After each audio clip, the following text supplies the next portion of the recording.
चर्चा जारी है, चर्चा जारी है, अभी कुछ बताने का नहीं।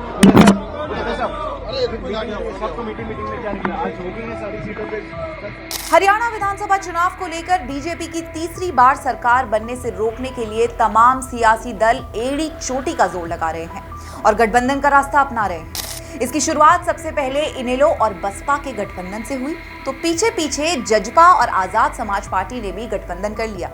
अब बची कांग्रेस, तो उसे लग रहा था कि अकेले अपने दम पर बीजेपी को चुनौती दे पाना मुश्किल होगा, तो इसके लिए विपक्ष के नेता राहुल गांधी ने आप से सहारा मांग लिया है। इसी गठबंधन को लेकर पिछले कुछ दिनों से दोनों पार्टियों के बीच माथापच्ची जारी है। नमस्कार, आप देख रहे हैं श्रेष्ठ भारत और आपके साथ मैं हूं गायत्री। दोस्तों, बीजेपी को तीसरी बार सरकार बनाने से रोकने के लिए कांग्रेस नेता राहुल गांधी ने आपके साथ हाथ मिलाने की बात कहकर सियासी चाल तो जरूर चल दी है, लेकिन अब उनकी अपनी पार्टी में इस फैसले के खिलाफ बगावत हो रही है।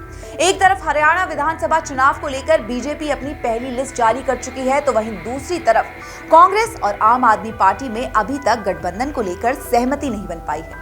हालांकि दोनों ही दलों में पिछले कुछ दिनों से गठबंधन का रास्ता निकालने की कोशिश की जा रही है, लेकिन पार्टी के कुछ वरिष्ठ नेता इस फैसले पर असहमति भी जता रहे हैं। खबर यह है कि इस गठबंधन से पार्टी के पुराने और दिग्गज नेता भूपेंद्र सिंह हुड्डा के खेमे में विरोध हो रहा है। ऐसा कहा जा रहा है कि हुड्डा गुट के कई नेता केजरीवाल की पार्टी के साथ गठबंधन करके खुश नजर नहीं आ रहे हैं, क्योंकि अगर ऐसा हुआ तो साफ तौर पर हुड्डा गुट के कई विधायकों का पत्ता कट सकता है और इस बात से पूर्व सीएम हुड्डा की परेशानी बढ़ गई है। नौबत यहां तक आ गई है कि हरियाणा कांग्रेस विधायक दल की बैठक से हुड्डा को बीच में ही उठकर जाना पड़ा।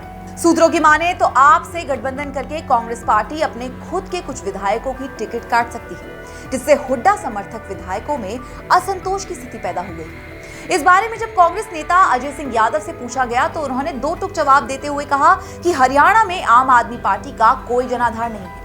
मुझे नहीं लगता कि उन्हें यहाँ कोई जगह देनी भी चाहिए, लेकिन अगर पार्टी की कोई मजबूरी है तो आखिरी फैसला आलाकमान ही लेगी। और साहब, बाकी बचे सीटों पर कब तक फैसला हो जाएगा?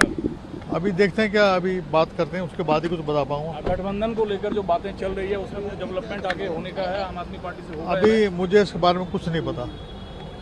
तो ये जो बचे हुए सीट हैं इस पर यूनिवर्सली डिसीजन क्यों नहीं हो पा रहा है? क्या किसी एक पक्ष का हो जाएगा। बीजेपी कई उम्मीदवारों की घोषणा कर दी है, वो कह रहे हैं कि कांग्रेस इतना टाइम क्यों लगा रही है, इतने दिनों से तो मंथन चल रहा है। कौन कह रहे हैं? बीजेपी के नेता।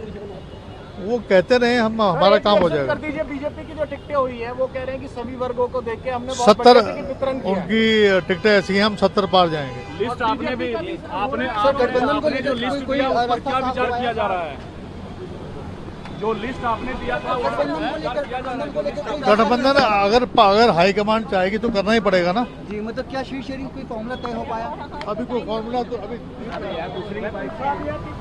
वहीं दूसरी ओर टीएस देव सिंह ने गठबंधन की संभावना को लेकर पिछले दरवाजों से विचार विमर्श जारी रखने की बात कही है। हमारे संबंध कोई बिगड़ने वाले नहीं। कहीं ऐसी स्थिति बन रही है कि नहीं, हमको लगता है कि सभी लड़ लो, सब लड़ लो, साथ लड़ सकते हो, पॉसिबिलिटी है क्या? Give and take, rational reasonable, कार्यकर्ताओं के भी ध्यान में रख के, उनके भी दल के, हमारे भी दल के, सबकी भावनाओं को भी ध्यान में रख के प्रैक्टिकली हो सकता है क्या? होगा तो करेंगे। इससे 2 दिन पहले आपके साथ गठबंधन पर हरियाणा के एआईसीसी प्रभारी दीपक बाबरिया भी इस तरह का बयान दे चुके हैं कि हम ऐसे समाधान पर काम कर रहे हैं जिससे हम दोनों को फायदा हो। उन्होंने कहा था कि भाजपा को हराने के लिए हमें जो कुछ भी करना होगा हम करेंगे। हमारी बात उनसे चल रही है। वी आर एक्सप्लोरिंग के जो है कोई भी आप समझौता करते हैं वो एक विन विन सिचुएशन वाला समझौता ही हो सकता है।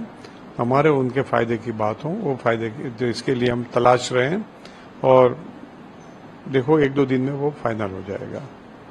उम्मीद रखते हैं कि फाइनल हो जाएगा, नहीं तो छोड़ देंगे। क्या इसमें सच्चाई है सर कि आम आदमी पार्टी 4 से 5 सीटों पे तैयार नहीं है और वो 10 सीटें मांग रही है? मैं नंबर गेम में कोई जवाब नहीं दूंगा। ये चीजें जो हैं वो हमारी 1-to-1 बातचीत की है। मैं मीडिया में वो नहीं ले जाना चाहता, वो एक स्पेकुलेशन वाली बात बन जाती है। मगर मैंने जैसे पहले ही कहा कि जहां हमारी और इनकी दोनों की एक विन विन सिचुएशन बनती है वहां हम वो बात को ले जाएंगे। एक क्लोज हमारा जो है कोऑर्डिनेशन चलता रहेगा, संवाद चलता रहेगा और जो है जो कुछ भी बीजेपी को हराने के लिए फील्ड पे हमको करना चाहिए साथ में मिलकर वो हम करेंगे। मीडिया रिपोर्ट्स के अनुसार आम आदमी पार्टी हरियाणा में 5 से 7 सीटें चाहती है, लेकिन वो कौन सी प्रमुख सीटें होंगी इस पर अभी कुछ खुलकर सामने नहीं आया है। कांग्रेस का मानना है कि आम आदमी पार्टी को शहरी क्षेत्र की 2 सीटें दे दी जाए, लेकिन इसके लिए आम आदमी पार्टी तैयार नहीं है। सीटों के बंटवारे को लेकर गुरुवार आप सांसद राघव चड्ढा खुद दीपक बबरिया से मुलाकात कर चुके हैं और माना जा रहा है कि आज शाम तक सब कुछ फाइनल हो सकता है। श्रेष्ठ भारत पर खबरों से जुड़े रहने के लिए चैनल को सब्सक्राइब और लाइक करें, बेल आइकन दबाएं और देखते रहें श्रेष्ठ भारत।